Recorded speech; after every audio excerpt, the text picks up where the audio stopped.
Okay, welcome back, you beautiful people. Hope you're having a great day, and thanks very much for joining me. Now, today's a special day for this channel. It's the first ever double unboxing of guitars. So in the first one, we have the Fender Player 2 Series Telecaster, and this cost 5 times as much as this budget alternative, which is inside this box. So we're going to get both open, do some tone comparison tests, do a review, build quality comparisons, see which one's worth the money, and if this is really justified at being 5 times the cost of the budget version.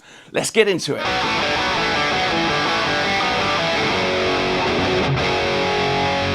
Okay, so we're going to start off by getting this first one open, the Fender Player 2 Series Telecaster. Okay, these have been out about 2 months now, all right, and they've got plenty of upgrades over the Player 1 series. So they've got rolled fretboard edges, just little things like that. I mean, you can get the rosewood necks on the rosewood models, but this one actually isn't. This is actually a maple neck, and these are made in Mexico still.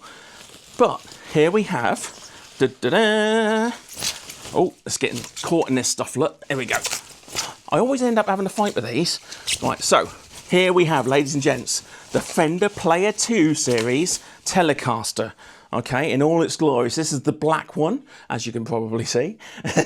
But it's got the maple neck, the white scratch plate, and the black body. So let's have a little look at this in here, look at that.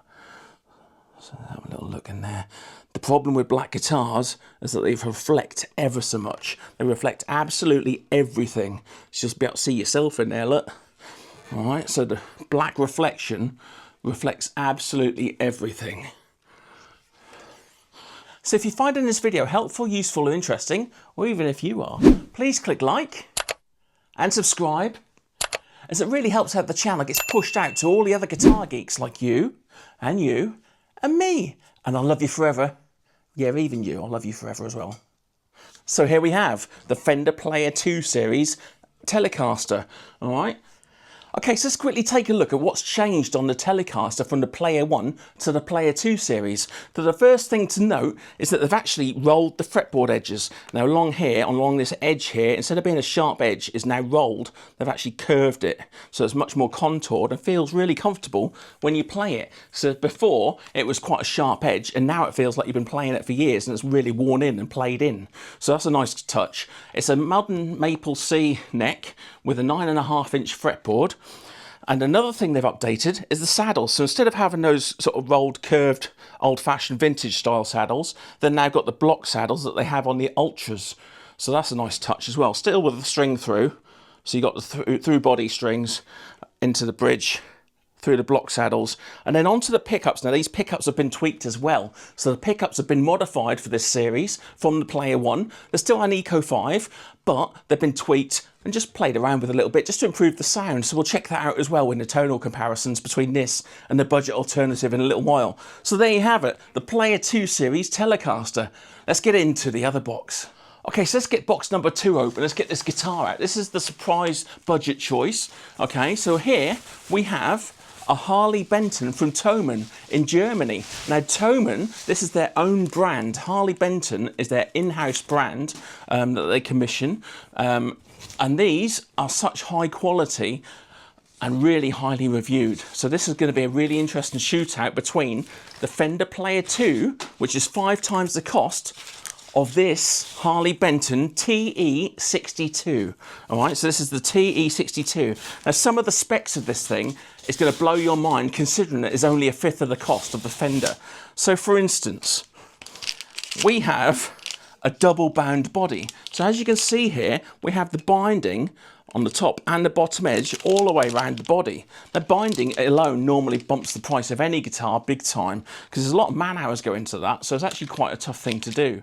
So the binding alone is quite a good feature. Now it also has Alnico 5 pickups, just like the Fender Player 2. So that's going to be interesting as well. They're both Alnico 5 single coils. Be interesting to see how they sound in comparison against each other. All right, so let's get this little covering off the fretboard so we can see what we've got going on. God, they like wrapping these things up, these manufacturers nowadays. So, come on, let's get you out. All right, here we go. So we're getting there now. This paper stuff is so annoying. Right, oh, there we go, right. Okay, so ladies and gents, there we have the Harley Benton TE-62DB. So this is double bound. Okay, as you can see on the side of the body there, look, so we've got the binding all the way around the edge there. Okay, so these have the old ashtray style bridges, the more vintage design, with the 3 saddles. Much more conventional. Traditionalists love that. I'm not a big fan. I actually prefer the modern ones normally. So the individual 6 saddles for intonation purposes, because these can be a bit of a git to get right. But, yeah, people love them, so they're going to make them. The old ashtray bridge with the big sharp edges on the side there, which I can't stand either, but we'll come into that. It's all personal preference. Indian Laurel fretboard, which is a 12-inch radius with a D profile neck.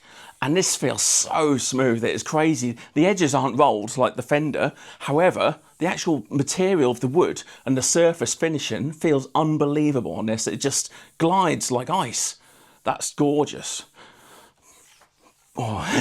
anyway, so the pickups are Alnico 5, just like they are on the Fender. So it'll be interesting to hear the differences between the two and the tone comparisons that I'm going to do in a moment.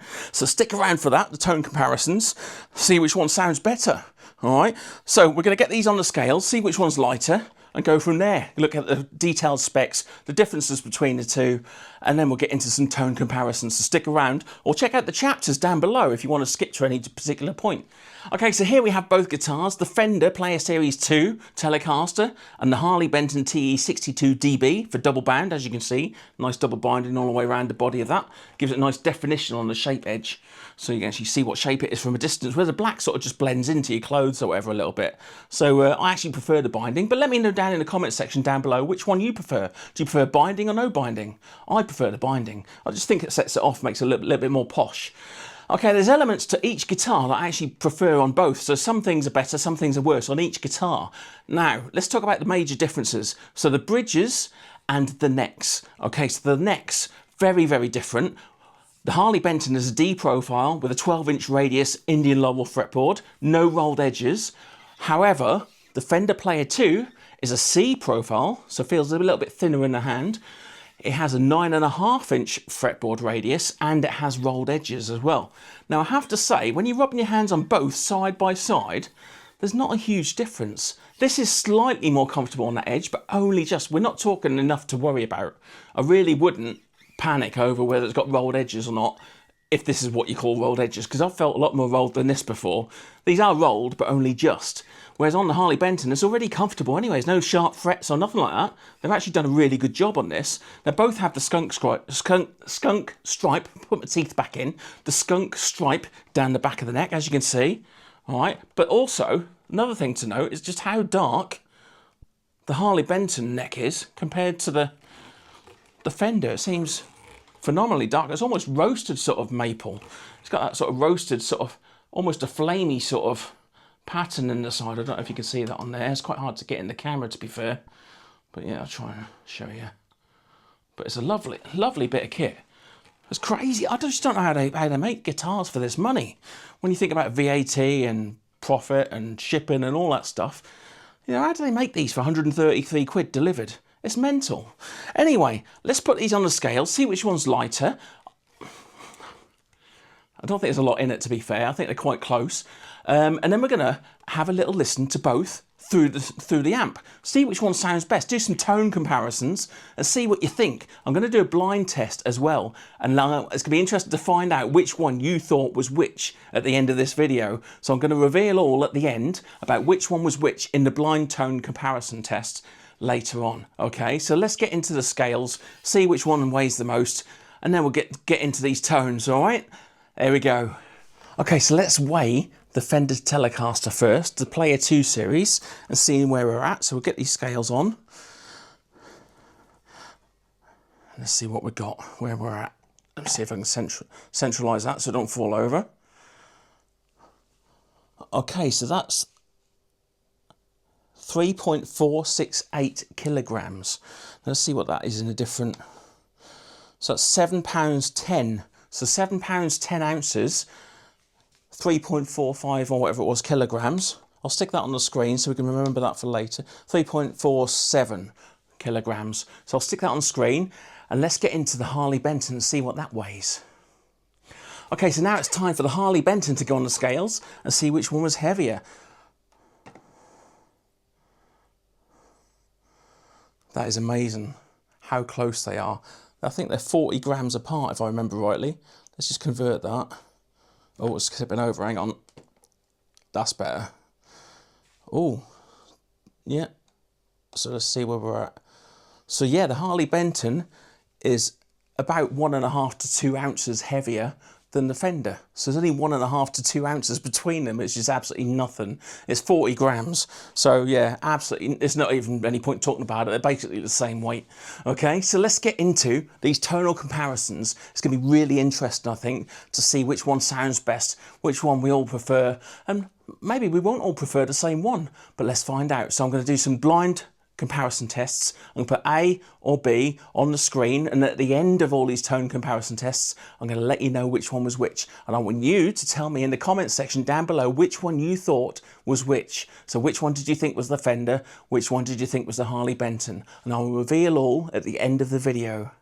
So this obviously isn't necessarily the first guitar you're going to hear, all right, but just so you can see what's going on, we've got the Fender Mustang Micro Plus down here, with my headphone monitors going straight into my ears and the USB-C straight into my MacBook Pro into Logic. Okay, so that's the setup. However, this isn't necessarily guitar A. It might be B, or vice versa. It might be A, it might be B. You don't know. So I'm now going to change guitar potentially. This isn't necessarily the first one, so don't get hooked on this being the first one you hear. So let's fade out the screen and then we'll go into the first guitar.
Okay, so that was the guitar tones. Hopefully you'll guess it right as to which one was which. I actually was very, very, very surprised with which one I actually preferred. It was shocking. And they're both, I've got to say, they're both quite different. They're actually surprisingly different. Both got Alnico 5 pickups, but sound very, very different to each other. I found this one slightly less comfortable to play than this one, but I'm only talking 1 or 2%. I mean, this is not a bad guitar. I can tell it's slightly cheaper in the neck profile, and the actual frets themselves feel slightly more clunky. But the Fender was, you know, it's 5 times the cost. It's 5 times the cost, you know, you got to put it in proportion here. This plays amazingly. For £133, you will not find a better playing guitar or sounding guitar, in my opinion, than this. This was phenomenal, all right? This one, you expect it to be good. It's got the badge, you know, it's got that name on the top there. If it's got Fender written on there, you want it to be good. You know, you're paying for that name. That's why it's 5 times the cost. Part of it is branding, all right? So if you can get past the name, you could have a cracking platform to sort of work with here. You could start with one of these, and then you could sort of change parts out as and when it suits you. So you could upgrade the pickups to sounds that suit you, or you might even like these more. We'll find out in a minute, because I'm going to reveal the results of those tone tests in just a few moments' time. Okay, so stick around to the end, because I know you want to know. I know you want to know. Yeah, it sort of made sense. Okay, so what's my opinion? If you're a beginner, you cannot go wrong with this. If you're a seasoned pro, this is a great backup. This is a good guitar, okay? This isn't just for beginners. This is not just for intermediate guitarists. This is a cracking gigging instrument. You could gig with this. It's fine, you know? I'm not saying that there isn't better out there. I mean, you can pay a lot more and get even better, but it's not proportional, nowhere near, not even close. This is a great base to work from. If you just want to throw around guitar, or even just, you know, something to just travel with and you're not so fussed about, rather than your posh one, you know, this is a great option. This is a cracking guitar for the money. It is insane how they make it for that money. I did a Fender debut series review a few weeks ago, and they are amazing as well. But I actually think this is a tiny, tiny bit better. So this Harley Benton, I think, slightly outdoes the Fender debut series, which are about £109 when they're on offer. This is 133, but very small margin higher, and I think you've got a better guitar. So what would I do? I wouldn't buy either, and I'm going to show you why. Okay, so this is a Squier Classic Vibe 50s, all right? Made by Fender under the Squier brand. So it's the budget option. However, this is the highest model within the Squier lineup. Now these, you can get them on a good day and sales and stuff for about £300. £300 for this is crazy, because I think this is better than the Fender Player 2. This plays amazing. It sounds unbelievable. And it looks great as well. I really love these guitars. I think the Squier Classic Vibes are the sweet spot of the Fender range. So if you can live with having Squier on the headstock, like that, instead of having Fender on there, to me, this is your best buy. Okay, so if you want the ultimate sort of price-performance ratio instrument, this is the baby for you, okay? So if your budget can only stretch to £150 to £200, buy Harley Benton. However, if your budget can reach the 300 mark for this on sale, buy a Squier Classic Vibe. And if you want the Fender headstock, get yourself a Player Series 2. These are the bargain of the Fender lineup, the cheapest in the Fender range, and they're great value. You know, they are great guitars. You know, I'm not saying they're not brilliant, but for the money, the others really do compete a lot more than you'd expect. This is not 5 times the guitar of the Harley Benton. It's also, I don't think, twice as good as the Squier Classic Vibe, but you have the headstock. You're paying for that brand and a little bit of extra, you know, a little bit of fret rolling. But you decide. Let me know in the comments down below which one you think is the best option and why, which one you would buy or which one you have. You know, give me a shout down below, tell me all about it, and tell me whether you got the next results correct, which I'm about to reveal now. Okay, so it's time to reveal the results of the blind tone test comparison between the Fender and the Harley Benton. So are you ready? In 3, 2, 1, there you go. Okay, has that shocked you? Let me know in the comments down below. Did you get it right? Which one did you prefer? Whether you got it right or not, did you actually prefer one over the other? Which one was it? Let me know down below. And why? I actually preferred the Harley Benton distorted sounds, and in the cleans I thought the Fender won. So it was close. It was really close. They were very different beasts. They sound very different. They're not as close as I'd expect them to sound, but I like both of them in different ways. So to me, how you choose between these instruments are more about personal taste and what you want out of that guitar. Okay, it's not so much about money or brand or whatever. It's about what the style of neck, what look you want, whether you can live with the Fender badge not being on the headstock or not, and what budget you've got, you know. But you cannot go wrong with any of these instruments. All of these instruments are outstanding. We live in a time where you can buy an amazing guitar for not a lot of money, or you can upgrade it or get a different flavour or sound from upgraded guitars. You know, you can have anything you want. We've got so much choice. We are spoiled. We are really lucky nowadays, because 30 years ago cheap guitars were shocking, and they were literally planks of wood that should have been thrown on the fire because they just made it so hard to learn on. They were just set up badly. I mean, this Harley Benton, set up to perfection. It is lovely. You know, the action is perfect. The nut is cut well. The fret edges are nice. They're all nice and smooth. There's no sharp fret edges whatsoever. It's just spot on. So if you're looking for a budget guitar, you can't go wrong with the Harley Benton. It is surprising. I mean, it's made in China, just like the Fender debut series, which are also quite good. But I do think the Harley Benton has the edge over the debut. But they are £20–30 dearer. So it swings and roundabouts. But let me know in the comment section down below which one you prefer, which one you would buy, and why. And I will see you in the next video. Thanks very much for watching. Don't forget to click like and subscribe, and I'll see you next time. Bye-bye.